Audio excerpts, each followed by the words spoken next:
हरि बोल। जय श्री कृष्णा।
हरे राम हरे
हरी बोल। I just realized अभी तक ये मेरा muted था. Hope you guys were able to hear the prayers. Let me. Hari बोल। हरी बोल। हरी बोल। हम हरी prayers बोल, सुन हरी नहीं बोल। पाए। हाँ, सुन ठीक नहीं है। पाए स्मिता जी। सुनने पाए। मैंने अभी देखा कि वो, चलिए मैं 1 मिनट में कर देती हूँ सारे प्रेयर से। ओम नमो भगवते वासुदेवाय। ओम नमो भगवते वासुदेवाय। ओम नमो भगवते वासुदेवाय।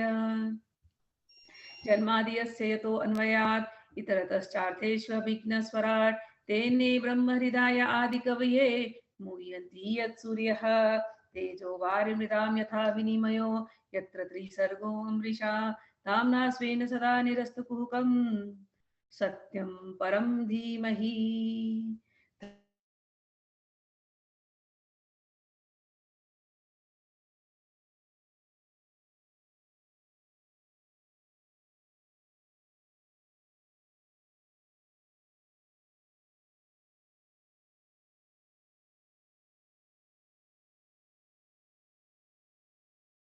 निगमकल्पत्रो गलितं फलं सुखमुखादमृतद्रवसंयुतं पिबत भागवतं रसमालयं मुहुरहो रसिका भुवि भावुकाः। यं प्रवजन्तं मनुपेतकृत्यं द्वैपायनो विरहकातराजुभावः पुत्रेति तन्मयतया तर्वेभिनेन्दुस्तं हृदयं तं सर्वभूतहृदयं मुनिमानतोऽस्मि नारायणं नमस्कृत्य नरं चैव नरोत्तमं देवीं सरस्वतीं व्यासं ततो जयमुदीरयेत् नष्टप्रायेषु भद्रेषु नित्यं भागवत सेवया भगवती उत्तम श्लोके भक्तिर्भवती नैष्ठिकी। हम लोग नारद जी के चरित्र पर हैं अभी।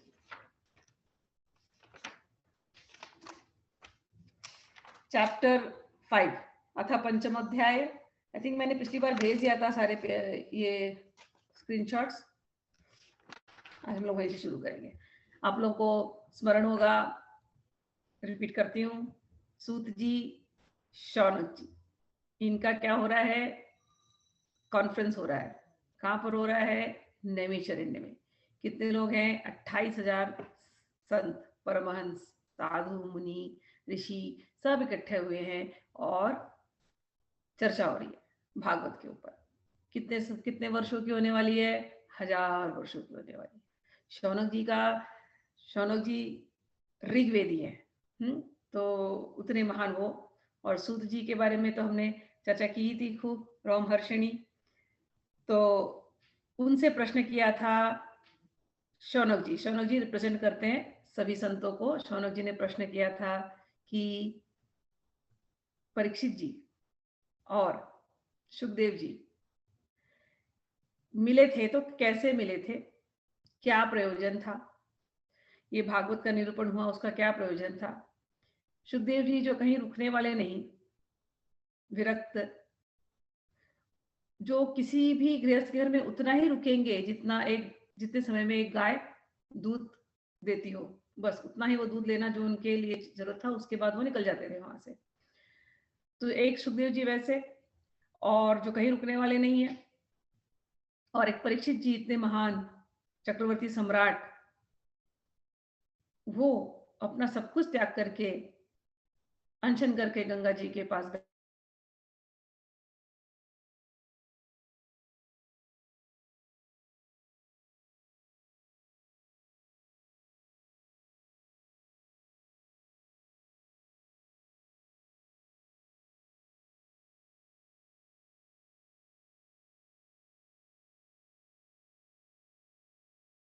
बोले कि जब सुखदेव जी ये भागवत बोल रहे थे, अनशन करके गंगा जी के पास के बाद भी पास बैठे, हाँ, अनशन करके गंगा जी के पास बैठे हैं, तो ये कैसे हुआ, आप कृपा करके हमको बताइए। व्यास जी ने क्यों लिखा, ये भी आप हमको बताइए, व्यास जी के बारे में बताइए। तो सूत जी ने कहना प्रारंभ किया था, और सूत जी ने कहा जब भागवतम ये बोली गई थी परीक्षित जी महाराज को, तो मैं वहां पर था, और सुखदेव जी ने मुझ पर विशेष कृपा की थी और मुझे अपने करीब बुलाया था, अपने बाजू में बैठा करके। जब कोई शिष्य थोड़ा प्रिय होता है। हालांकि सारे संत तो सबको एक ही दृष्टि से देखते हैं, लेकिन कोई शिष्य यदि ज्यादा इंटरेस्टेड दिखाई देता है तो उसके ऊपर गुरुओं की कृपा थोड़ी ज्यादा हो जाती है। तो मुझे बड़े करीब बुलाया सुखदेव जी ने और मुझे वहां पर बैठा रहा मैं, और मैंने उनके मुंह से जो सुना वैसे ही मैं आपको सुनाऊंगा। जितनी मेरी मति है, जो मुझे स्मरण में आया है, उतनी ही मैं आपको बात हे शौनक जी अब सुनाने वाला हूँ। और उन्होंने व्यास जी के चरित्र को सुनाना शुरू किया था, और व्यास जी ने सब कुछ लिखने के बाद व्यास जी थोड़े से मन में संतुष्ट नहीं थे। महाभारत भी उन्होंने लिख दिया था, उन्होंने वेद लिखा, फिर वेद को उन्होंने डिवाइड किया ताकि सबको आसानी से समझ में आए, वेद क्लिष्ट ना हो सब्जेक्ट।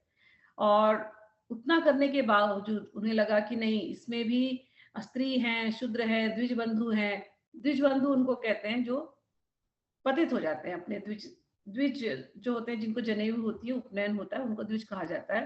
तो ब्राह्मण, क्षत्रिय और वैश्य वो द्विज होते हैं। अगर वो लोग अपना ये धर्म छोड़ देते हैं, नीचे गिर जाते हैं, उसको नहीं पालते ठीक से, तो उनको द्विज बंधु कहा जाता है। पहले के संस्कृत के कहीं भी वर्ड्स आप देखोगे ना, कहीं बंधु ऐड कर दिया, क्षत्रिय बंधु ऐसे कुछ बोल दिया, तो बंधु का अर्थ है कि वो अपने धर्म से गिर गया है, इस प्रकार से वो द्विज बंधु। ठीक, तो उन्हें लगा कि जो पतित द्विजाति हैं, ब्राह्मण तो बन गए, उपनयन हो गया, लेकिन उपनयन का फॉलो नहीं कर रहे, जो रूल्स फॉलो करना है, विच इज वेरी कॉमन, उस समय पर भी होता था। क्षत्रिय है, उनके जो भी रूल्स है, धर्म है, उसका वो पालन नहीं कर रहे, तो वो लोग सब द्विज बंधु। ठीक, तो उन्हें लगा कि अरे स्त्री, देखो ये कंपैशन होती, करुणा होती है संतों की, कि स्त्रियों को वेद का अधिकार नहीं दिया था उस समय पर, तो उनको भी तो समझना चाहिए कि नहीं। तो और शूद्र, उनको भी वेद का अधिकार नहीं दिया था उस समय पर, तो उनकी भी तो मुक्ति का मार्ग होना चाहिए। और अगर कोई अपने धर्म से पतित हो ही गया, हो जाते हैं कभी कभी, उनकी कोई वीकनेस होगी, कोई जिससे वो पतित हो गए, नहीं कर रहे अपने धर्म का पालन, तो क्या उनको मुक्ति का रास्ता नहीं होना चाहिए? मुक्ति का रास्ता सबको होना चाहिए। तो ऐसा सोच करके, ये संतों में, ये महान महात्माओं में ये करुणा होती है, वो सभी का भला सोचते हैं। तो व्यासदेव ने वैसा सोच करके महाभारत लिखा कि इसमें से धर्म क्या है वो समझ में आएगा। लेकिन वो लिखने के बावजूद व्यास जी को मन में शांति नहीं हुई। तो वो सरस्वती नदी के पास बैठे थे और फिर ध्यान लगा रहे थे कि मेरे असंतुष्टि का कारण क्या है। फिर उन्हें रियलाइज हुआ कि मेरे असंतुष्टि का कारण एक ही है, कि मैंने जिस प्रकार से भगवान का विशुद्ध रूप में, जिस प्रकार से मुझे चर्चा करनी चाहिए थी, जिस प्रकार से मुझे लिखना चाहिए था, शायद मैंने वो नहीं लिखा। क्योंकि परमहंस जो होते हैं, उन्हें तो केवल भगवान की चर्चा ही अच्छी लगती है, भगवान के चरित्रों को ही वो सुनना चाहते हैं, या भगवान के भक्तों के चरित्रों को वो सुनना चाहते हैं। मैंने शायद उसको जिस प्रकार से लिखना चाहिए था, नहीं लिखा। फिर नारद जी वहां पर प्रकट हुए थे, जब वो ऐसा सोच रहे थे, और नारद जी वहां पर अपनी वीणा लेकर के प्रकट हुए, और नारद जी ने देखा व्यास जी को और बोला, ना क्या हो गया व्यासदेव, आपने तो इतना अच्छा धर्म का निरूपण किया है, धर्म अर्थ काम मोक्ष सब कुछ लिखा, महाभारत लिखा है, आपको तो तत्वबोध है, तो फिर आप इस प्रकार से खिन्न मन क्यों दिखाई दे रहे हैं? स्वस्थ तो है ना, आपका मन स्वस्थ है ना, क्या हो गया? कोई तो कारण है जिसकी वजह से आप अप्रसन्न दिखाई दे रहे हैं। तो व्यासदेव ने बोला, हाँ नारद जी, आप बिल्कुल सही बोल रहे हैं, आप तो साक्षात भगवान के स्वरूप हैं, सभी के हृदय में रहने वाले हैं, आप साक्षी हैं। हे नारद जी, आप जो कह रहे सत्य है, कृपा करके आप ही बताइए मुझे क्या करना चाहिए, मैं क्यों असंतुष्ट हूँ? इतना कुछ लिखने के बावजूद, सब कुछ मैं मतलब बिना तत्वबोध हुए तो कोई लिख नहीं सकता वेद, और बिना ब्रह्म ज्ञान हुए तो कोई लिख नहीं सकता महाभारत वगैरह, तो सब तो मैंने लिखा, फिर भी मैं असंतुष्ट हूँ। आप सही बोल रहे हैं, आप कृपा करके मेरा मार्गदर्शन कीजिए। ये जो घटना है, ये जो सिचुएशन है, इससे गुरु और शिष्य दोनों ही बड़े ऊंचे क्वालिटी के हैं। नारद जी भी बड़े, वो भी भगवान का ही स्वरूप है, और व्यास जी भी साक्षात भगवान का स्वरूप है, और दोनों ही बड़े उच्च ज्ञानी हैं। सारा ज्ञान तो उनके अंदर है ही, उन्हीं से तो सब कुछ हमको मिला है। लेकिन व्यास देव की जो ह्यूमिलिटी, मैंने कहा कभी जब मन अस्थिर होता है, अशांत होता है, उस समय पर हम ज्ञान भूल जाते हैं। वो किसी भी कारण आ सकता है, सारा ज्ञान भूल जाते हैं जब मन अस्थिर होता है। तो व्यासदेव का मन अस्थिर था, रेस्टलेस था, तो ज्ञान होते सब है ज्ञान, लेकिन उस समय पर उन्होंने गुरुजी के सामने आगे जाकर के अपने आप को हम्बली प्रकट कर दिया, बोल दिया कि देखिए ये है मेरे अंदर, आप मेरा मार्गदर्शन, ये ह्यूमिलिटी। ठीक, तब नारद जी ने जाकर के उनको फिर से, नारद जी आए ही यहाँ पर है, ये जो शुरू हुआ, ये जो भागवतम का बुक आप देख रहे हैं, इसमें मैंने पिछली बार कहा था कि 12 महाभागवत है। कपिल जी है, सुखदेव जी है, उसके बाद ब्रह्मा जी की स्तुति आएगी, भीष्म जी की स्तुति आएगी, बलि जी की स्तुति आएगी, प्रहलाद जी की स्तुति आएगी, ऐसे अलग अलग, यमराज जी की आएगी, तो अलग अलग स्तुतियां हैं। यहाँ पर शुरुआत होती है नारद जी से। तो नारद जी आए ही क्यों हैं? नारद जी आए हैं भागवत का जो आउटलाइन, जो निरूपण, क्या करना है भागवत में, जो मेन टॉपिक भागवत की क्या होनी चाहिए, वो टॉपिक देने के लिए भगवान नारद जी यहाँ पर प्रकट हुए। नारद जी क्लियरली बोल रहे व्यास जी को कि देखो अब जो तुम लिखना उसमें भगवान की चर्चा और भगवान के प्राण प्यारे भक्तों की चर्चा विशुद्ध रूप में लिखना। यहाँ वहां कुछ अभी और कोई बात नहीं होनी चाहिए, बस विशुद्ध रूप में केवल भगवान के चरित्रों का वर्णन और भगवान के भक्तों का वर्णन। जिसको पढ़ करके या जिसको सुन करके सुनने वाले के हृदय में भी भगवान के लिए प्रेम उमड़ जाए, नाचने लग जाए वो भगवान के प्रेम में, भगवान के प्रति उसकी श्रद्धा भक्ति प्रगाढ़ हो जाए, भक्ति योग, भक्ति उसके अंदर उदय हो जाए। नारद जी का काम ही है, जहां नारद जी प्रकट होते हैं वहां पर भक्ति को वो एक एक के अंदर प्रकट कर ही देंगे, ये उनका संकल्प है नारद जी का, हमने महात्म्य में पढ़ा था। तो नारद जी वही चीज याद दिला रहे व्यासदेव को कि ऐसे ग्रंथ को लिखो, अभी भगवान गए हैं, भगवान की प्योरली केवल भगवान का डिस्क्रिप्शन और भगवान के भक्तों का डिस्क्रिप्शन इतना प्योरली लिखो कि उसको पढ़ते पढ़ते पढ़ते पढ़ते सुनते सुनते सुनते हृदय के अंदर भगवान के प्रति सहज प्रेम हो जाए, सारा ज्ञान उसके अंदर जो भी है वो प्रेम की तरफ होना चाहिए। जो भागवत का जो निरूपण किया गया, जो उन्होंने नारद जी ने जो बोला है व्यासदेव को, हम लोगों ने चर्चा की थी उन श्लोकों पर कि सारा ज्ञान कुछ भी आप अर्जित कर लो, उसको अंत में क्या होना चाहिए, उससे आपके अंदर प्रेम लक्षणा भक्ति पैदा हो जानी चाहिए। तो आपका ज्ञान लेने का जो बोला ना आपने, जो टाइम दिया ज्ञान योग करने में, उसका फिर आपको पूर्ण लाभ हुआ जब भगवान के प्रति प्रेम आ गया।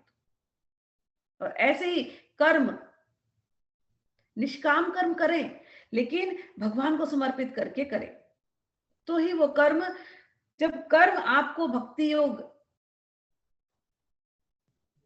की तरफ प्रेरित कर देता है, सारे कर्म जब रोज हम कर्म कर रहे हैं, जब हम कर्म को भक्ति मतलब भगवान को समर्पित कर देते हैं तो वो कर्म क्या हो जाता है, वो भक्ति योग हो जाता है।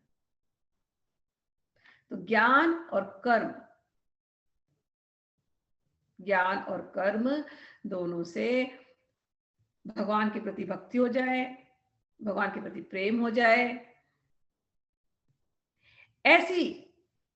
ऐसी जो बातें हैं जो प्योरली भगवान से रिलेटेड है, जो भक्ति को जगा दे, ऐसी बातों को आप निरूपण कीजिए। आपने वो मिस कर दिया तो आप उसको आप लिखिए। ये कह रहे थे, पिछली बार हम लोगों ने वहां पर एंड किया था। इतना कह करके फिर अब हम लोग जाते हैं, आज नारद जी अपने बारे में कह रहे हैं, अपने चरित्र के बारे में अपनी छोटी सी वो कहानी बताते हैं। तो आज हम लोग उसके ऊपर चर्चा करेंगे। तो चैप्टर नंबर 5, नहीं चैप्टर नंबर 5 सॉरी हो गया था हमारा, हाँ चैप्टर नंबर 5 श्लोक नंबर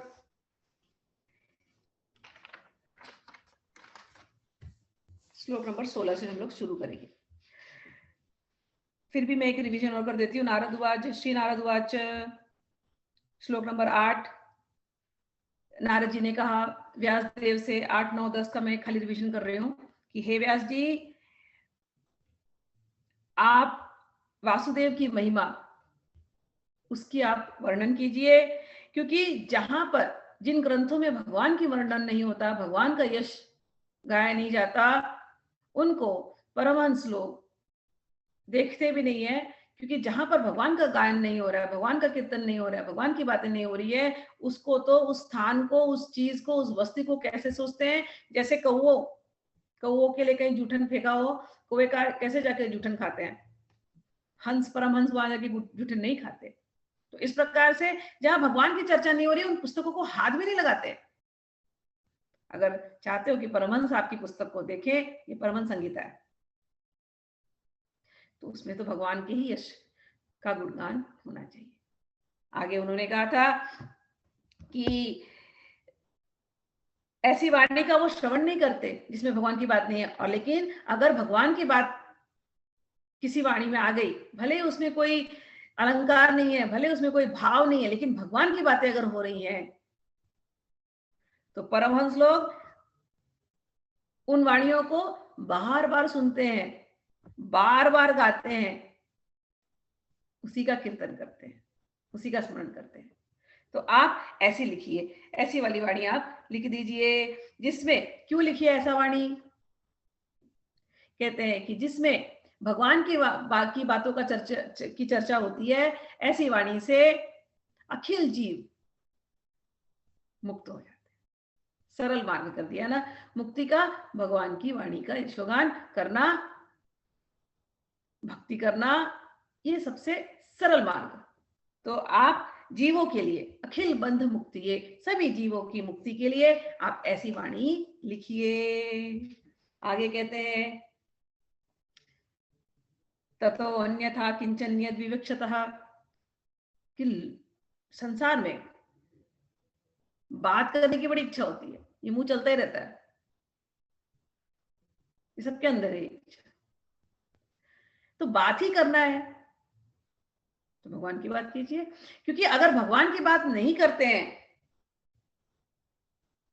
अगर हम भगवान की बात नहीं करेंगे, तो क्या होगा, हम संसार के अन्य रूप रंग में फंस जाएंगे, हम संसार जो माया है हम उसमें फंस जाएंगे। अगर हम भगवान की चर्चा नहीं करेंगे तो हम क्या चर्चा करेंगे? आप सोचिए ना, आपने पूरे दिन की, आप सोचिए आप दिन भर क्या करते हैं। किसी को फोन करें, बात कर रहा हूं, क्या बातें होंगी? भगवान की बातें हो रही, नहीं फला व्यक्ति ने ऐसा बोला, उसने ऐसा बोला, ये हुआ तो वो हुआ, सारे संसार की चर्चा है। वो क्या होने वाला है उस संसार की चर्चाओं से? क्या आप उस व्यक्ति का भला कर पाते हैं जिसके बारे में आप बात कर रहे हैं, या अपना भला कर पाते हैं? सोचिए कभी अपने समय को, बहुत कम समय है हमारे पास। ये मैं बहुत बार स्ट्रेस करती हूँ। अगर समझिए 100 साल दिया भगवान की कृपा से, अगर हमको 100 साल मिला है, मैं कभी कभी सोचती हूँ 50 साल तो सोने में निकल जाते हैं, अब बचा 50 साल, उसमें भी तो यहाँ वहां करते करते निकल जाते हैं। बड़े मुश्किल से हम 1 घंटा निकाल पाते हैं भगवान के लिए। तो आदमी को सोचना चाहिए, समय का मैं उपयोग कैसे करूं, I have to make the maximum out of this. क्या चीज आवश्यक है और क्या अनावश्यक है, सोचो।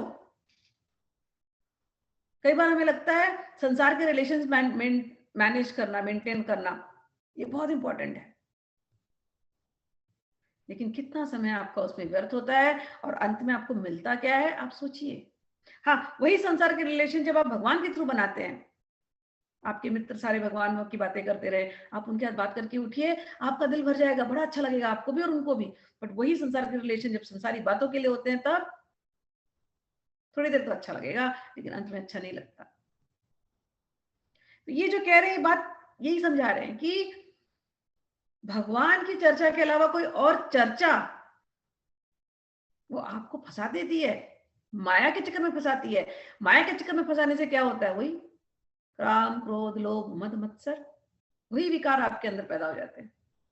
थोड़ी भी देर, कितने भी अच्छे साधु व्यक्ति हो, साधु से साधु अच्छे अच्छे व्यक्ति, खुद का स्वयं का भी अनुभव है, आप लोगों का भी अनुभव होगा, थोड़ी देर के लिए संसार में जाते हैं, उनके हाथ बैठिए, उनका रंग आपको चढ़ी जाता है। फिर जब आप भगवान की तरफ आते तो लगता है, अरे बाप रे क्या हो गया। तो भगवान की चर्चा के अलावा धीरे धीरे इसको प्रैक्टिस कीजिए, यही साधना है। माला जपना, वो हमको माला पकड़ाई गुरुजन ने तो यही कारण था, और बोलते थे कि 16 माला क्या 16 से ज्यादा होनी चाहिए, और ज्यादा जपो और ज्यादा जपो। क्यों जपो? क्योंकि माइंड को अगर आप जपेंगे नहीं, ये मुंह बोलती रहेगी, अगर आप जपेंगे नहीं तो इस मुंह से कुछ और बातें करते रहेंगे, और जैसे आपने कुछ और बातें की आपका मन मलिन सब गंदा हो जाता है। इससे अच्छा माला लो, जपते रहो जपते रहो जपते रहो, भगवान का नाम लेते रहो, भगवान की कीर्तन करते रहो, भगवान का भजन गाते रहो। सबसे सरल मार्ग है अगर जीभ की शुद्धि हो गई और भगवान का प्रसाद खाते रहो तो सब शुद्ध हो जाएगा।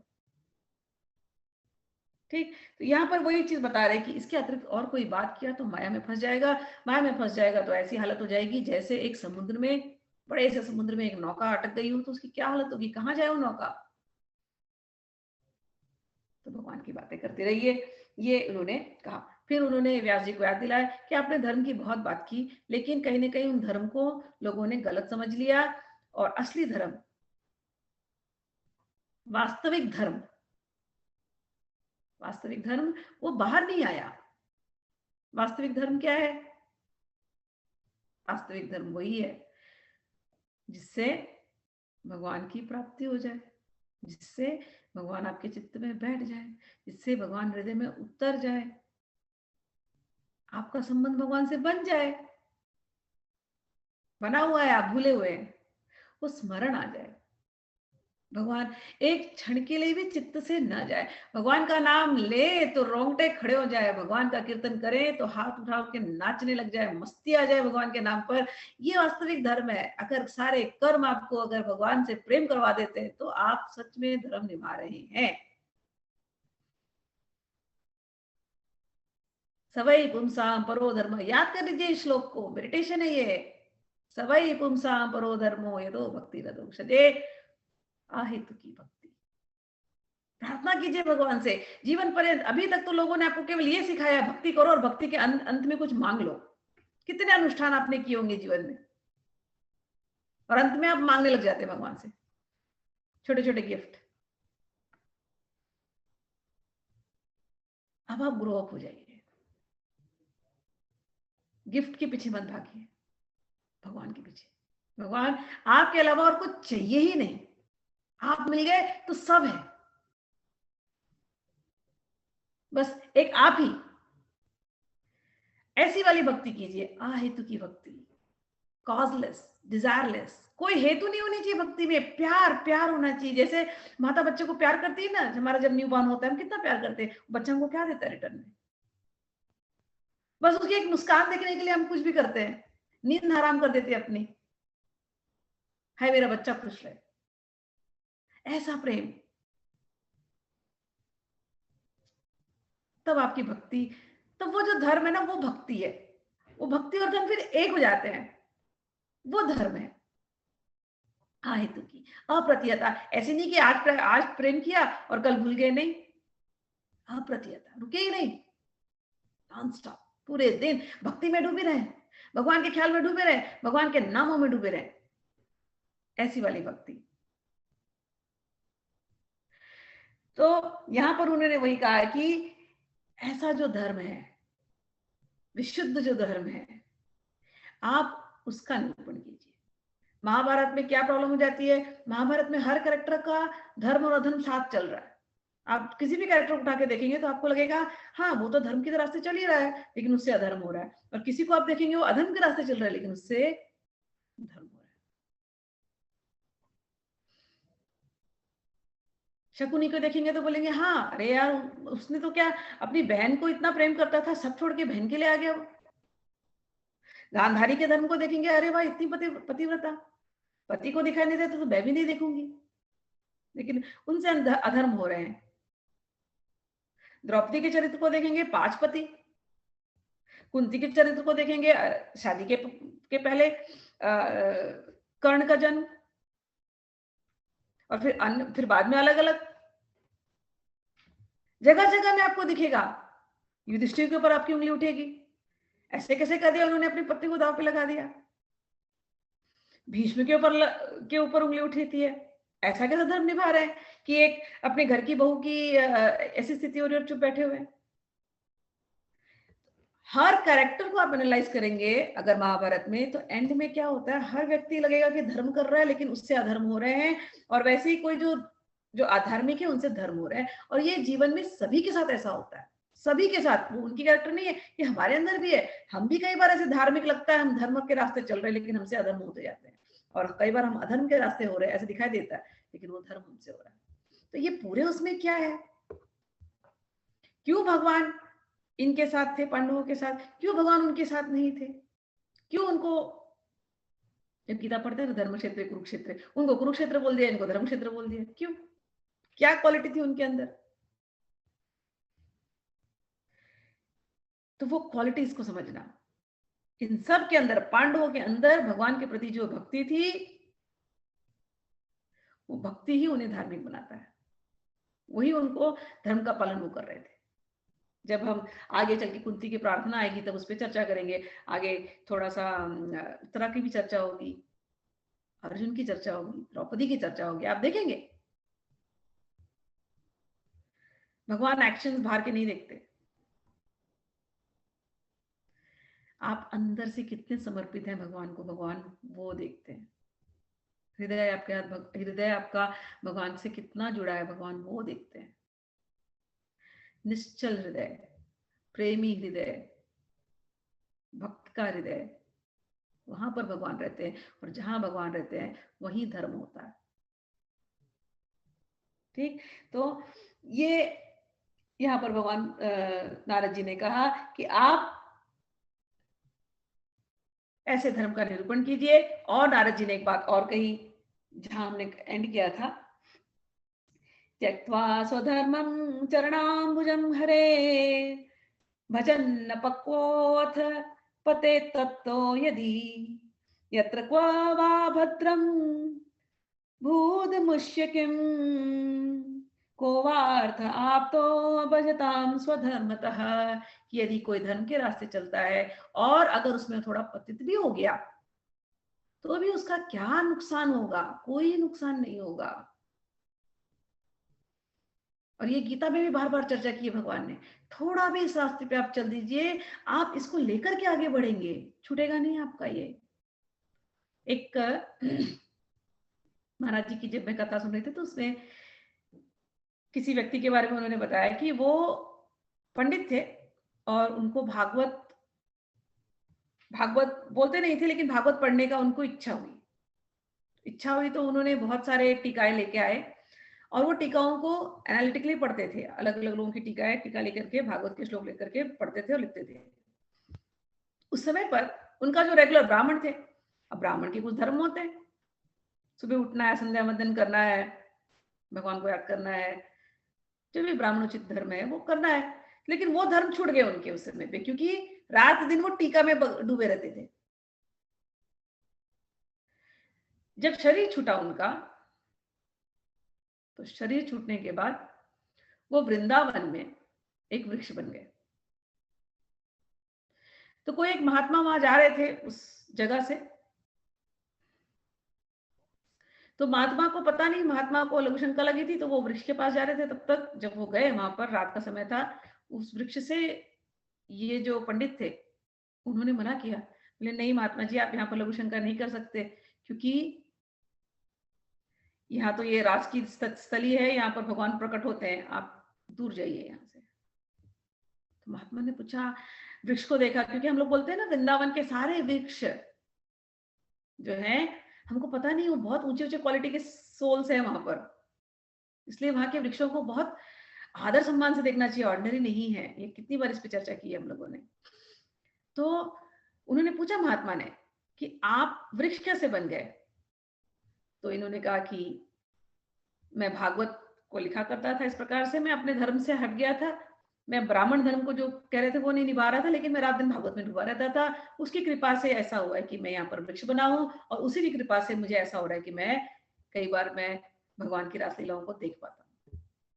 अगर मैंने साथ में अपना ब्राह्मण धर्म में निभाया होता तो हो सकता है शायद मैं समय पर गोलोक में होता, लेकिन मुझे कोई ये नहीं है, क्योंकि इतनी तो कृपा हुई है कि मैं यहाँ पर वृक्ष बन गया और मुझे भगवान की रासलीला दिखाई दी।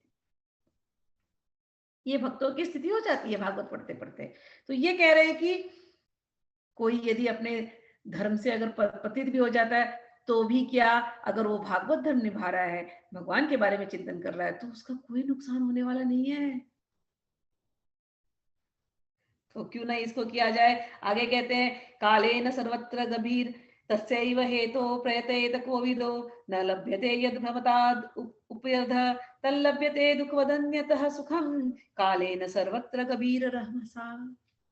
कह रहे हैं कि सब लोगों को क्या चाहिए, सुख चाहिए ना, परमानेंट सुख, किसी को दुख नहीं चाहिए। तो सुख और दुख आ रहे हैं क्योंकि हमने ऐसे ऐसे कर्म कर दिए थे। बिना बुलाए सुख आता है, उसे वैसे ही बिना बुलाए दुख आता है। समय का चक्र यही सुख दुख में फिनिश चलता जा रहा है। अब तो आप समय को पकड़ लीजिए, आने वाला है दुख तो आएगा, आने वाला सुख तो आएगा। एक ही सुख होना चाहिए, भगवान के नाम का सुख, उसमें हम डूब जाए। अब संकल्प कर लो, समय तो निकल जाएगा, दुख सुख कभी खत्म होने वाला नहीं है। रोज सुबह कुछ ना कुछ एक नया प्रॉब्लम, एक प्रॉब्लम सॉल्व होगी, फिर अगले दिन फिर एक नया प्रॉब्लम खड़ी हो जाएगी। उससे क्या फर्क पड़ता है? भगवान का नाम जपना शुरू कर दीजिए। सुख मिले या दुख मिले, भगवान का नाम कभी ना छूटे। कालेन सर्वत्र गभीर सा, काल जो है वो समय चल ही रहा है, समय की गति चल ही रही है। हर समय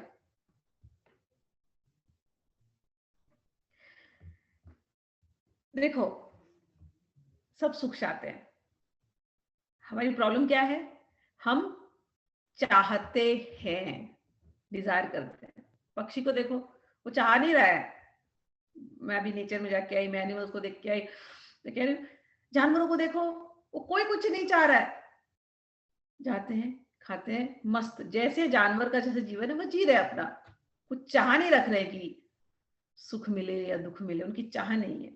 वो जहां है वहां वो शांत है। और ऐसा जब हम वहां जाते हैं, वो लोग इतने शांत हैं कि जब हम वहां पर जाते हैं, नेचर में हम जाते हैं, तो हम भी शांत हो जाते हैं। वहां कोई मेडिटेशन आपको करने की जरूरत नहीं। आप गंगा किनारे चले जाओ, बद्रिकाश्रम चले जाओ, आपको मेडिटेशन करने की जरूरत नहीं। अपने आप जो मेहनत आपको घर के अंदर बैठ के करनी पड़ती है अपने मन को शांत करने के लिए, गंगा किनारे ऋषिकेश में आप ऐसे बैठ जाइए, अपने आप मन शांत, अपने आप मन भगवान में लग जाता है। हिमालय में आप बैठ जाइए, अपने आप मन शांत, मन भागेगा ही नहीं। आप कोशिश कर लीजिए, भागता ही नहीं है मन, ऐसे शांत। जहां दूर दूर तक नजर भी जाएगी ना, केवल शांति ही शांति प्रकृति में, इतनी शांति होती प्रकृति में। वहां के जीव भी शांत होते हैं क्योंकि वो कुछ चाहते नहीं है, जो है सो है। हमारी प्रॉब्लम क्या है? हम चाहते हैं, हम सुख चाहते हैं, खुशी चाहते हैं, प्रेम चाहते हैं। दैट चाह, दैट डिजायर, हम इस क्षण में सुखी नहीं, क्यों नहीं? हम सोच ले इस क्षण में सुख है, बस इस क्षण में अगर हम रहें, इस क्षण में भगवान का नाम लें, बस हो गया काम। ये क्षण क्षण में अगर हम जीना लगे, क्षण क्षण में भगवान का नाम रटते रटते अगर हम जीने लगे, बस है। फिर जीवन से निकलना भी पड़ा, अभी अगले क्षण मृत्यु होगी तो रेडी, भगवान का नाम लेते लेते गए। फिर आना आना लिखा है, आ जाएंगे भगवान का नाम लेते लेते। प्रार्थना इतनी हो, जब कभी भी आना भी लिखे तो सत्संग कभी ना छूटे, संतों का साथ मिले, गुरुओं का साथ मिले, ऐसी मस्ती में रहे। चाह अगर होनी चाहिए तो चाह केवल ये हो, भगवान तुमको मैं कभी ना भूलूं। चाह अगर हो तो भगवान तुम्हारे भक्तों के साथ रहूं। चाह अगर हो तो संतों की सेवा करूं।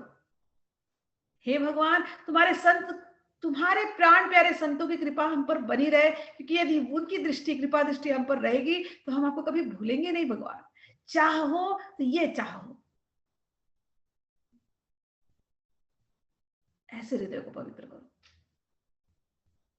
आप देखेंगे जब ऐसी चाह होती है, भगवान का स्मरण, तीर्थों का सेवन, संतों का संतों का सत्संग, संत दर्शन, बस तो जीवन आप सही जी रहे हैं। आपका जीवन उस समय सबसे ज्यादा आनंद में, सबसे ज्यादा सुख में होगा।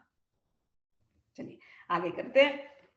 वही वो बात कह रहे हैं, न वै कथंचन व्रजेन् मुकुंद सेव्यन्नन्य वदंग संसृतिं स्मरन् मुकुंदांघ्रियो पगुहनं पुनर्विहातु निच्छेन रसग्रहो यतः। व्यास जी जो भगवान श्री कृष्ण के चरणारविंद का सेवक है, जो भगवान श्री कृष्ण के चरणारविंद का सेवक है, वह भजन न करने वाले कर्मी मनुष्यों के समान दैवात कभी बुरा भाव हो जाने पर भी जन्म मृत्यु में संसार में नहीं आता। हम सबको यहां से निकलना है ना। तो नारद जी क्या कह रहे हैं, जो भगवान श्री कृष्ण के चरणों में जिसकी प्रीति है, अगर उससे संसार में कोई गलत कर्म हो भी गया, समझो कभी अनजाने में, हालांकि ऐसा कभी होता नहीं, सच बोलती हूँ, जब भगवान का नाम आप रटने लगते हैं, भगवान आपके जीवा पे बैठ जाते हैं, भगवान आपके मन में बैठ जाते हैं, भगवान आपके चित्त में बैठ जाते हैं, आपसे गलत काम होगा ही नहीं। और अगर कभी होता तो नहीं है, वैसे मैं बोलती हूँ फिर भी हो गया, पुरानी कोई संस्कार अगर चढ़ गए, क्योंकि सफाई होने में टाइम लगता है, पुराने संस्कार की वजह से अगर कुछ हो भी गया तो भी भगवान आपको खींच करके वापस ला करके बिठा देते हैं सही जगह पर, आपको याद दिला देते हैं नहीं करना अगली बार। भगवान आपको वो स्ट्रेंथ देते हैं, वो विल पावर देते हैं कि नहीं ये रिपीट नहीं करना गलती, किसी न किसी मुख से बुलवा देंगे। और फिर जब आप संकल्प कर लेते कि नहीं अब गलती नहीं होगी, भगवान क्षमा कर देना, आप देखेंगे भगवान का प्रेम ऐसा उमड़ता है आपके अंदर, रोने लगेंगे आप। तो ये कह रहे हैं कि अगर भगवान श्री कृष्ण के चरण के प्रति थोड़ी भी आपकी श्रद्धा है, तो भी आप इस संसार के चक्कर से आप बच जाएंगे, दोबारा आपको यहाँ आने की जरूरत नहीं। वह भगवान के चरण कमलों के आलिंगन का स्मरण करके फिर उसे छोड़ना नहीं चाहता। सच बात है, एक बार भगवान के चरणों के आलिंगन का रस आपको लग गया तो आप नहीं छोड़ पाएंगे। मेरे गुरुजी कहते थे, भगवान का नाम और भगवान का प्रसाद, ये दो चीज आपने ले ली तो आप छोड़ना भी चाहेंगे ना, भगवान आपको नहीं छोड़ते। और ये सच में ये बात है, उसको रस का चस्का लग चुका है। यहाँ पर नारद जी कहते हैं उसको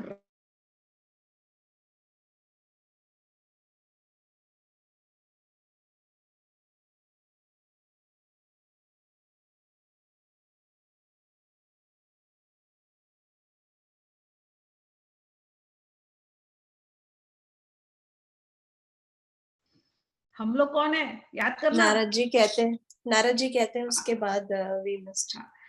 नारद जी कहते हैं कि हे व्यास जी, आप तो भगवान के कला अवतार हैं। नारद जी क्या कर रहे हैं, स्मरण करा रहे हैं।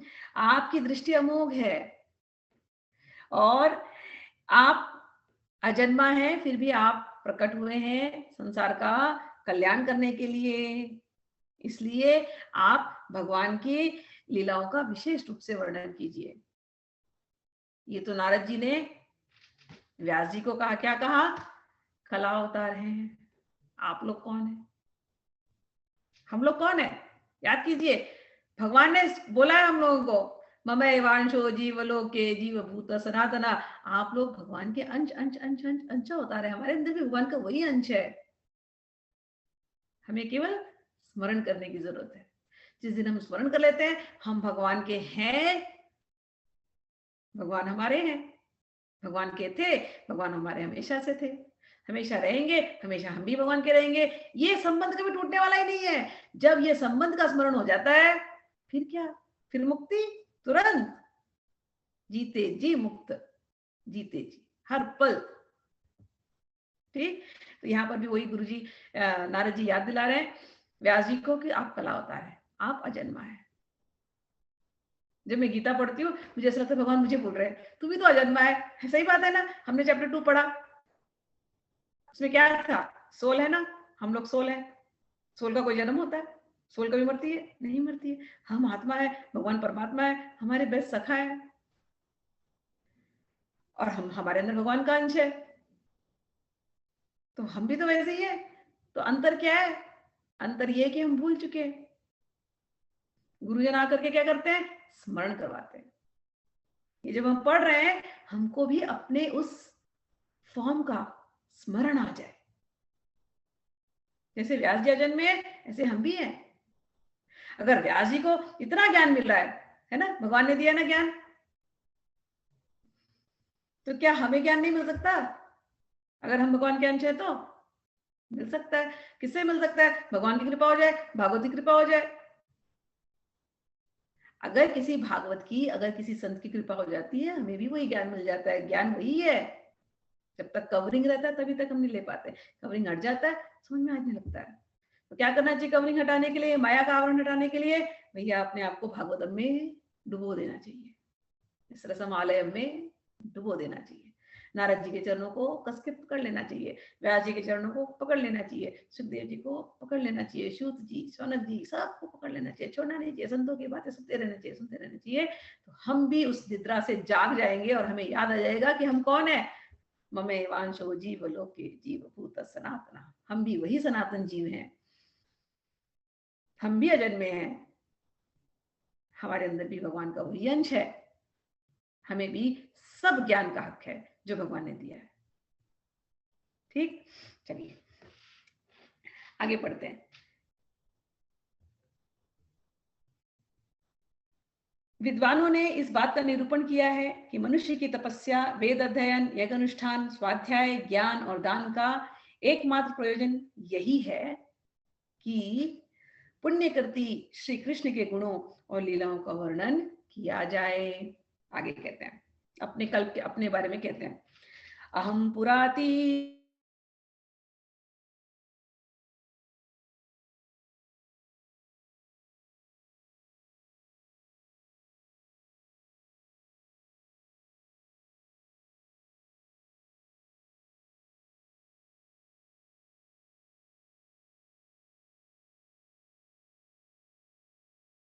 अखिल चापलर्भके दान्ते धृत क्रीडन के अनुवर्तिनी चक्रुः कृपां यद्यपि तुल्य दर्शनाः शुश्रूषमाणे मुनयो अल्पभाषिणी उच्छिष्टलेपाननुमोदितो द्विजैः सकृत् समभुञ्जे तदपास्तकिल्बिषः एवं प्रवृत्तस्य विशुद्धचेतस तद्धर्म एवात्म रुचि प्रजायते। नारद जी कहते हैं, अपने पूर्व जन्म की कथा कह रहे हैं कि पिछले कल्प में मैं वेदवादी ब्राह्मणों का एक दासी का लड़का था। तो उनके पिता द्रुमिल गोप, ये ब्रह्म वैवर्त पुराण में ये कथा आती है। तो वो घर छोड़ करके चले गए थे, संन्यास, उनको भगवान में रुचि आ गई थी तो उन्होंने घर छोड़ दिया था। तो नारद जी अपनी माता के साथ रहते थे, 5 वर्ष के बालक थे। माता जी ने जो था संतों के यहाँ पर सेवा का काम ले लिया था। तो एक बार चतुर्मास हुआ, और चतुर्मास में संत लोग कहीं जाते नहीं है, एक ही जगह डेरा जमाते हैं और वहां पर सत्संग वगैरह होता है। तो जब माँ सेवा करती थी संतों की, तो नारद जी भी उनकी सेवा करते थे। नारद जी जो भी सेवा लगती होगी, सुबह सुबह जाना, तुलसी पत्र तोड़ के ले आना, फूल ले आना, चंदन घिस करके दे देना संतों को, उनको खाना, उनके लिए खाना बनाने का जो सेवा करना है वो कर देना, जो भी बोलते होंगे संतगण, वो नारद जी अपनी सेवा करते थे। और जब संतों का जब सत्संग होता था तो नारद जी वहां पर अच्छे बच्चे की तरह बैठ सत्संग सुनते थे। नारद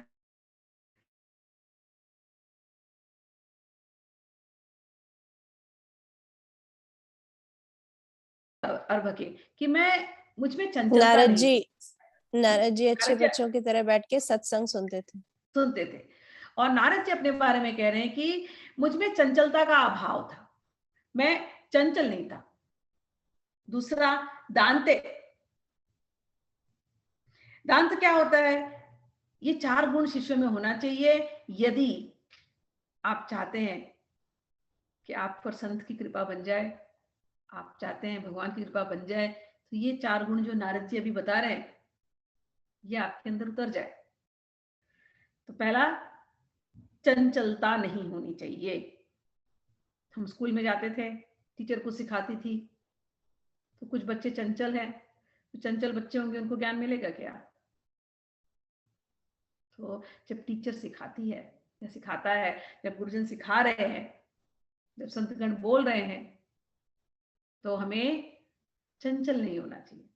कई बार मैंने देखा सत्संग सत्संग चलता रहेगा और लोगों का ध्यान पता नहीं कहाँ कहाँ रहता है, कौन आ गया, कौन बैठा है, किसने क्या कपड़े पहने हैं, कौन किसके साथ आया है। मंदिर जाते मैंने देखा है लोगों को। मंदिर में जब आप घुसे तो आप किसके लिए जा रहे हैं? What is the goal? मैं हमेशा यही बोलती हूँ, गोल क्या है? मंदिर में जा रहे हैं भगवान के दर्शन के लिए ना, तो वहां जाकर के फिर से दुनिया की दुनियादारी के दर्शन क्यों कर रहे हैं? कौन आया, किसने क्या कपड़ा पहना, किसने क्या मेकअप किया है, किसने कैसे बिहेव किया है, फिर बाद में उसी की चर्चा। मंदिर में गए तो केवल भगवान को देखना है।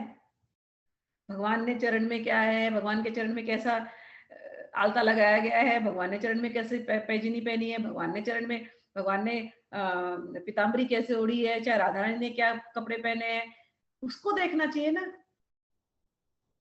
चर्चा वो होनी चाहिए। जब आप मंदिर में घुसे, ये ट्रेनिंग आप अपने मन में डालिए, ये अपने आप को ट्रेन कीजिए। मंदिर जाने का समय, घर से जब निकले कि अब मंदिर जाना है, तो अब किसी से बात नहीं करनी है, उतना ही बात करना है जितनी जरूरत है। अपना माला या अपना मंत्र जप, जो भी आपके अंदर चलता हो, माइंड तुरंत मन में भगवान, भगवान अब आपके दर्शन के लिए आना है, अब मेरा अगला 15 मिनट 1 घंटा जो भी है मंदिर के अंदर बैठ करके केवल भगवान के दर्शन करने हैं। संसार से कट, उसे मंदिर के द्वार में भगवान को ही देखना है और किसी को देखना नहीं है। आंख खोल करके अच्छे से छवि देखिए, चरण से लेकर के मुख तक और मुख से लेकर के चरण तक। जो लोग दास भाव के होते हैं वो चरणों को देखते, जो माधुरी भाव के होते हैं बार बार भगवान के मुख को देखते। ये नेचुरल है। जो भी देखिए ध्यान हो जाता है वो आपका, और उसको देख लिया आपने, फिर उसको अपने अंदर समा लीजिए और फिर उसी के अंदर रहिए। जितनी देर आप उस मूर्ति को अपने अंदर समा करके रखेंगे, उस पीस को, उस जॉय को, उतनी देर आप लीजिए। मुंह खोलने की जरूरत नहीं है, बात करने की जरूरत नहीं है। मंदिर गए तो क्या किसी से बात करना, देखने की भी जरूरत नहीं किसी को, दूर से नमस्कार, देखिए ही नहीं, नजर नीचे। प्रैक्टिस कीजिए। कुछ दिन आपको लोग पागल समझेंगे, आती है देखती नहीं किसी की तरफ, समझने दीजिए। फिर जब कभी उनको मिल लिया, कभी स्टेशन मॉल या कहीं पर मिल लिए, तब तब उनसे आप अच्छे बात कीजिए, क्योंकि उस समय मंदिर नहीं है। लेकिन जब मंदिर है तो लोगों को पता होना चाहिए अब किसी को देखने वाली नहीं है। आप ऐसे अपने माइंड को ऐसा बनाइए। चंचलता का अभाव जो मैं कह रही हूं, इसलिए बोल रही हूं कि अगर हम सत्संग में बैठे हैं, एक टक गुरु की वाणी को सुनिए, यहाँ वहां देखने की जरूरत नहीं है।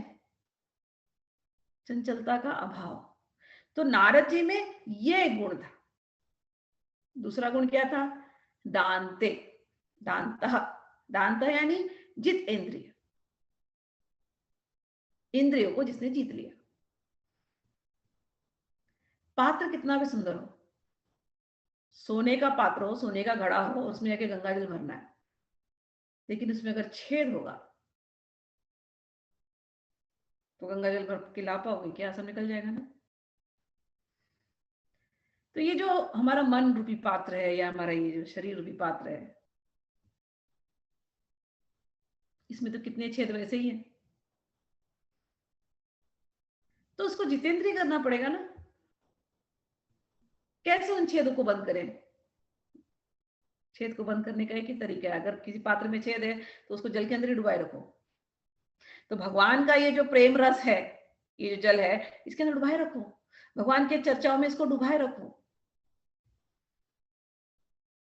तब व्यक्ति क्या होता है? जितेंद्रिय। ऐसे करके जितेंद्रिय होता है जब सारी इंद्रियां हर पल भगवान के अंदर लगी हुई है, महाराज अम्बरीश की जैसे। तो व्यक्ति जितेंद्रिय, दांता। तो दूसरा क्वालिटी क्या होना चाहिए शिष्य के अंदर? पहला क्वालिटी चंचलता का अभाव, दूसरा क्वालिटी दांतः, दांतः का अर्थ होता है जितेंद्रिय, तीसरा क्वालिटी वो कहते हैं अनुवर्तन। 23वें श्लोक में आता है ये पूरा का पूरा।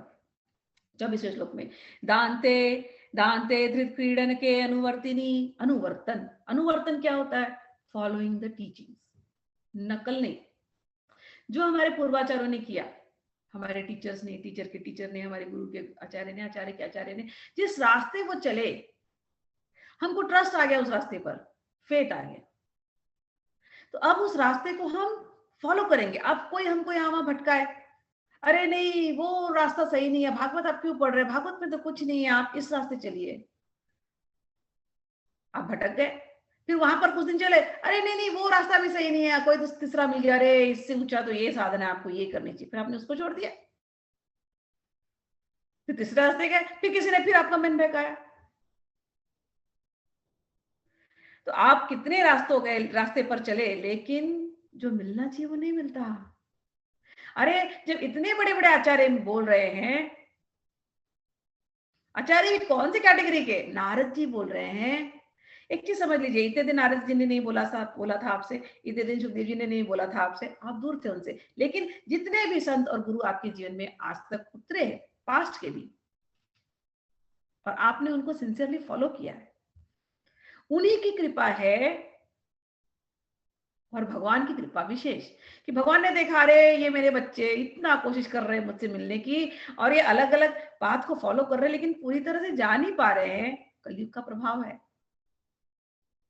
तो भगवान को बड़ी दया आई है आप सब पे, हम पे, और भगवान ने बोला रुको, अब इनको मैं सरल मार्ग में ले आता हूँ, इन्होंने बहुत पुण्य इकट्ठा कर लिया है, अब इनका समय है, इनको एकदम सरल मार्ग पे ले आता हूँ, जिससे मुझे मिलने तुरंत। जितना ये तड़प रहे, मैं भी तड़प रहा हूँ इनको मिलने को, तो इनको मैं सबसे सरल मार्ग ले आता हूँ। सबसे सरल मार्ग क्या? अरे नारद जी मुझे कभी भूलते ही नहीं है, सतयुग से लेकर के इस युग तक, इनको मैं नारद जी के पास ले जाता हूँ, इनको मैं सुखदेव जी के पास ले जाता हूँ, इनको मैं परीक्षित जी के पास ले जाता हूँ। तो उनकी कृपा हुई है हम पर, और हमारे पूर्वाचार्यों की कृपा हम पर हुई है। तो आपने जो पास्ट में किया है, वो सब का फलस्वरूप ये हुआ है कि आज भगवान की कृपा से आपको श्रीमद् भागवतम सुनाई दे रहा है, आपको नारद जी के वर्ड्स मिल रहे हैं, आपको व्यास देव के वर्ड्स मिल रहे हैं, आपको क्या कुछ नहीं मिला। अब तक के इतने चैप्टर्स में आपने कितने संतों की बातें सुन ली, सनकादियों की बातें सुनी आपने, भक्ति महारानी की बात सुनी आपने, ठीक। तो बहुत कृपा जब हुई है तो हमें ये चीज मिला है। तो अब हमें क्या करना चाहिए? अब इन आचार्यों ने जिस पाथ पर ये लोग चले हैं, बस हम उनको अब फॉलो करें। इसको कहते हैं अनुवर्तिन, न अनुवर्तन। अनुवर्तन यानी जिस रास्ते पर हमारे पूर्वाचार्य चले, उस रास्ते पर हम चले, नकल नहीं करनी है। वो जो साधन मार्ग जो उन्होंने बताया, उसको सिंसियरली करें। साधन मार्ग क्या है? अब जब हम पढ़ते जाएंगे इसमें, तो आगे आगे आएगा, कुर्वाणा यत्र कर्माणि भगवद इच्छया सकृत गृह्णन्ति गुणनामानि कृष्णस्य अनुस्मरन्ति च। कल आएगा इस श्लोक कि इन आचार्यों ने क्या किया है, इन्होंने केवल भगवान श्री कृष्ण के नाम का गुणगान किया है, उनको स्मरण किया है, और जितने भी कर्म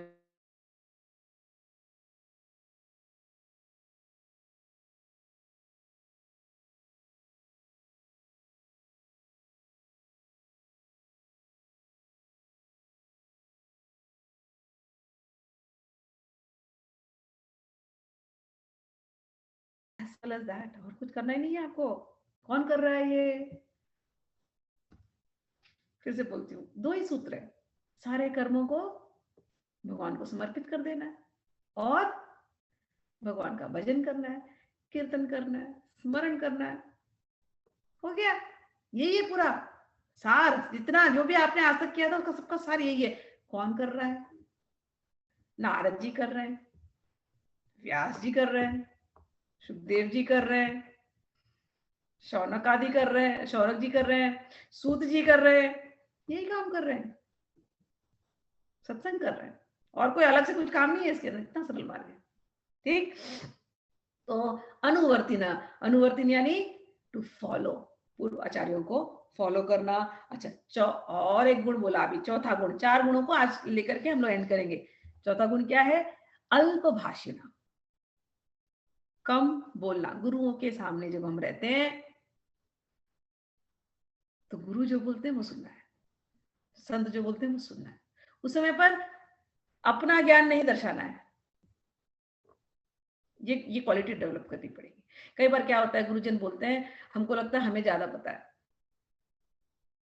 अच्छा, मेरे साथ मैं तो अपनी बता सकती हूँ, मैंने किया है। मेरे फादर, सबसे क्लोजेस्ट में मेरे फादर कहते रही हूँ, मेरे सबसे पहले गुरु फादर ही है, मेरे पिताजी है, उन्होंने मुझे सब सिखाया। लेकिन हमारे घर में ऐसा होता था,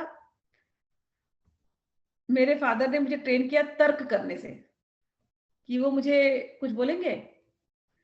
गीता हम खोलते थे तो गीता के किसी श्लोक को निकालते थे तो पापा अपने तरीके से एक्सप्लेन करते थे और मैं उसको अपने तरीके से एक्सप्लेन करती थी, और हम दोनों का डिबेट होता था, जिसको कहते हैं शास्त्रार्थ। तो खूब ये इसी तरीके से हमने सीखा है। ऐसे बैठ करके पढ़ना रटना ये तरीका था ही नहीं, शास्त्रार्थ करो। तो शास्त्रार्थ करने से क्या होता था, अब उनके पॉइंट को हराने के लिए मुझे और जगह से भी इकट्ठा करना पड़ता था पॉइंट्स। तो वैसे हमने सीखा शास्त्रार्थ करते करते। अब हालत यह हो गई थी, शास्त्रार्थ करते करते अब बहुत ज्यादा नॉलेज आ गया था, बहुत सारे बुक्स का नॉलेज आ गया था। तो कभी कभी बहुत सारे, जब यंग भी थे तो नॉलेज आने से थोड़ा अहम भी आ जाता है। तो कई बार मैं फादर को आर्गुमेंट में, ऐसे मुझे लगता था कि मैंने डिफीट कर दिया है, उस समय पे लगता था पापा चुप हो जाते, बोलते नहीं, अब जब समय आते तुमको समझ में आएगा, अब यहीं पर एंड करते हैं। कई साल बाद रियलाइजेशन होता था, अरे उन्होंने ऐसे समझाया था और उस समय में मैंने कैसे आर्ग्यूमेंट किया था, क्यों आर्ग्यूमेंट किया था मैंने। और मैं अपने ही आर्ग्यूमेंट पे जिद पे लगी थी, लेकिन समझ नहीं पा रही थी। जब जब जब थोड़ा और कृपा हुई भगवान की, गुरुजन की, तब जाके वो समझ में आया कि उन्होंने तो वो बात पहले कह दी थी, तो मैंने आर्ग्यूमेंट क्यों किया। बट कोई नहीं, आर्ग्यूमेंट नहीं होता, प्रश्नोत्तर होना चाहिए, क्वेश्चन आंसर होना चाहिए, और ह्यूमिलिटी के साथ होना चाहिए। ये ह्यूमिलिटी जो थी, ये मुझे मेरे गीता के गुरु ने सिखाई। जब तक वो नहीं आती तब तक ज्ञान पूरी तरह से उतरता नहीं है। विनम्रता नहीं आती तो ज्ञान उतरता नहीं है। तो कई बार क्या होता है, हम गुरुजन से आर्ग्यू करते हैं और हमें लगता है कि हम वो बात पे कंसेंसस पे नहीं आते, कि नहीं आप जो बोल रहे हैं वो ठीक है आपकी तरफ से, मैं जो बोल रही हूँ वो मेरी तरफ से ठीक है, लेकिन तो उसको वहीं पर एंड करना चाहिए। लेकिन ह्यूमिलिटी, अपनी लाइन को क्रॉस नहीं करना चाहिए। गुरुजन ने बोला है, उस बात में कहीं ना कहीं सत्यता होगी। आज मैं उतनी परिपक्व नहीं हूं उसको समझ पाने के लिए, आगे जाकर के शायद मुझे वो बात समझ में आएगी। ये मैं अपने एग्जांपल से बोल रही हूँ, क्योंकि मैं तो बहुत आर्गुमेंट करती थी, क्योंकि मेरे ट्रेनिंग ऐसी हुई थी। लेकिन धीरे धीरे जिस भी गुरु ने जो भी बात समझाई, समझ में आई। और मैं एक बात और बताती हूँ, श्रीमद् भागवतम जब मैंने पहली बार पढ़ा, मैं आई थिंक 26-27 होंगी, क्योंकि मैं इस्कॉन जाती थी और वहां पर श्रीमद् भागवतम बोलते थे। और सच बता रही हूँ कि गोरे गोरे लोग, अमेरिकन, यूरोपियन आकर के भागवतम बोलते थे, अच्छे से पूरी संस्कृत पढ़ते थे, अच्छे से एक्सप्लेन करते थे। तो मुझे ऐसा लगता था इनको आता है, और मेरे ही देश की धरोहर है, मेरे ही संतों की दी हुई है, मुझे नहीं आता। इनको समझ में आ रहा है, मुझे समझ में नहीं आ रहा। और मैंने पढ़ने का प्रयास किया, पढ़ा पूरा सांगोपांग, बट कहीं ना कहीं उस समय पर भी वो जो विनम्रता चाहिए वो शायद नहीं थी। तो पढ़ तो लिया पूरा सांगोपांग, लेकिन जिस प्रकार से समझ में आना चाहिए था वैसा समझ में स्मिता जी, नहीं आया। स्मिता जी, हाँ बोलिए। Can you hear me Smita ji? I हाँ, कैन हियर। बहुत देर से आवाज नहीं आ रही है, विनम्रता नहीं आती है के बाद से। अच्छा ठीक है, मैं बोलती हूँ। विनम्रता नहीं आती जब तक, तब तक ये ज्ञान समझ में नहीं आता। मैंने जब पहली बार जब भागवतम पढ़ा, तो भागवतम जब पहली बार पढ़ा तो इसलिए पढ़ा, जब मैं इस्कॉन जाती थी तो वहां पर यूरोपियंस थे, अमेरिकन थे, वो लोग आकर के प्रीचिंग करते थे और उनको सब कुछ पता होती थी। मतलब वो श्लोक भी बाय हार्ट कर लेते थे, वो अच्छे से बोल भी देते थे। तो मुझे लगता था इनको पता है और मुझे नहीं पता। वो कॉम्पिटिटिव भाव, कॉम्पिटिटिव भी नहीं कह सकते, ऐसे लगता था कि इनको पता है और मुझे नहीं पता, तो मुझे आना चाहिए। लेकिन जब तक गुरुचरण के पास हम नहीं बैठते, जब तक उनके मुख से नहीं सीखते, तब तक ये बुक समझ में नहीं आती। पहली बार तो पूरा सांगोपांग पढ़ लिया, लेकिन जिस प्रकार से समझ में आनी चाहिए थी नहीं आई। फिर पढ़ा, फिर थोड़ी बात समझ में आई, फिर थोड़ी बात बिल्कुल समझ में नहीं आई। कई संतों के थ्रू सुनने की कोशिश की, लेकिन जैसे समझ में आना चाहिए था नहीं आई। ऐसा नहीं कि सबने समझाया नहीं है, कहीं ना कहीं शायद अपने अंदर विनम्रता नहीं थी। और जब एक पॉइंट ऐसा आया कि भगवान के हमने रोने लगी, भगवान सबकी समझ में आता है भागवतम, मेरी समझ में नहीं आता, क्या है ये ऐसा, क्यों मेरा इसमें इसमें मेरी श्रद्धा क्यों नहीं हो रही है। जब भगवान के हमने घुटने टेक दिए, जब घंटों रोने लगी कि भगवान नहीं समझ में आ रहा है, सबको समझ में आ रहा है, मेरी समझ में नहीं आ रहा, तब भगवान ने फिर महाराज जी के दर्शन करवाए। और सच कहती हूँ, महाराज जी के दर्शन में, महाराज जी का जब पहला लेक्चर सुना गोपी गीत पर था, उस दिन ऐसा लगा जैसे सबको समझ में आने लगा, सब। उसके बाद भागवतम खोल करके बैठी और घंटों 8-8 घंटा 10-10 घंटा केवल उनके लेक्चर सुनती और लिखती और पढ़ती, और जो प्रश्न होता है वो करती। ऐसे हो गया कि सब समझ में आने लगा। विनम्रता, जब तक ये गुण नहीं आता तब तक कुछ समझ में बात आती नहीं है। तो यहाँ पर मैं इसलिए आई थी कि अल्पभाषण, अल्पभाषी होना इसलिए जरूरी है, क्वेश्चन करना जरूरी है, क्वेश्चन करना चाहिए, बहुत क्वेश्चन करना चाहिए। मैंने अपने गीता के गुरु जो मेरे थे उनसे मैं बहुत क्वेश्चन करती थी और वो बहुत विनम्रता से मुझे आंसर करते थे। उनकी वो गुण को मैं कभी नहीं भूल सकती। और वैसे ही मैंने महाराज जी में देखा, फिर मैंने अन्य वृंदावन के संतों में देखा, जब अपने अंदर विनम्रता आई, जब अपने अंदर वो अल्पभाषण कि अपना ज्ञान कहीं नहीं दिखाना है, उनका ज्ञान लेना है। भगवान ने 2 कान दिए हैं और 1 मुंह दिया है, 2 कान से सुनने के लिए और 1 मुंह से कम बोलने के लिए। तो जब गुरुओं के सामने रहे, संतों के सामने रहे, प्रश्न को विनम्रता पूर्वक रखें और उसको लें। उस समय अगर नहीं समझ में आया तो कोई बात नहीं, कुछ दिन के बाद भगवान उस चीज को जरूर समझा ही देंगे किसी न किसी रूप में। ठीक है, तो ये 4 गुण अगर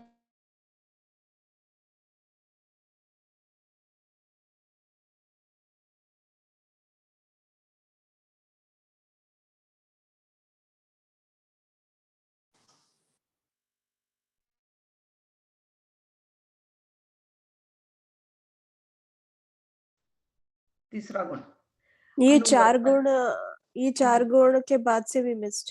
हाँ, कौन कौन से 4 गुण आप लोग अपने लिख ली, मतलब याद कर लीजिए। 4 गुण अगर हमारे अंदर आ जाए तो भगवान हमको प्रकट हो जाएंगे। पहला गुण है चंचलता का अभाव, चंचल नहीं होना।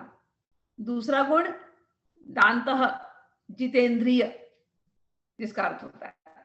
तीसरा गुण अनुवर्तन, follow the path sincerely.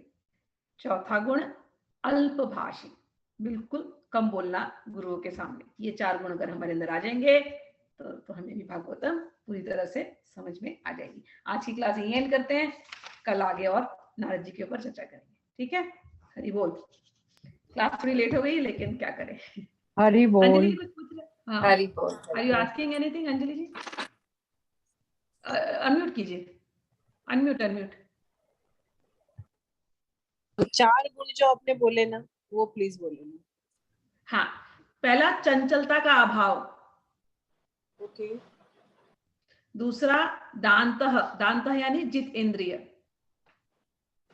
Okay. तीसरा अनुवर्तन, अनुवर्तन यानी follow the teachings of our teachers, of our आचार्य, पहले के जितने आचार्य उनके, उनको फॉलो करना। और चौथा जो है अल्पभाषी, अल्पभाषी यानी कम बोलना। ओके ओके, या थैंक यू। ठीक है, चलिए, ऑल राइट, हरि बोल, कल मिलते हैं। हरि बोल। जय श्री कृष्णा। बोल। जय श्री कृष्ण। राधे राधे। हरि बोल। हरि बोल, राधे राधे। हरि बोल, हरि बोल। हरि बोल, राधे राधे। हरि बोल।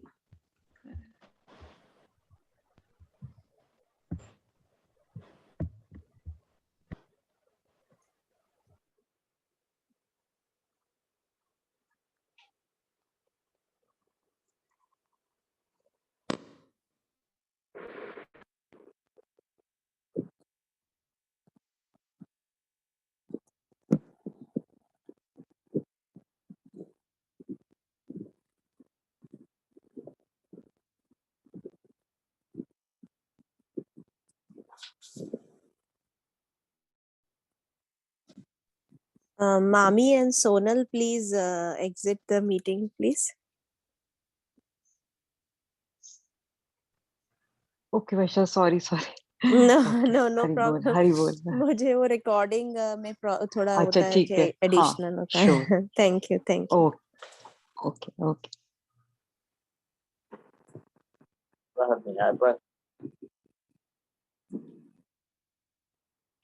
क्या मामा? कर रहा हूँ। हाँ हाँ, कोई नहीं मामा, आराम से। बस वही ध्यान से वरना 1 घंटा एक्स्ट्रा हो जाता है कभी कभी। आजकल कुछ रिकॉर्डिंग का हो गया है कुछ।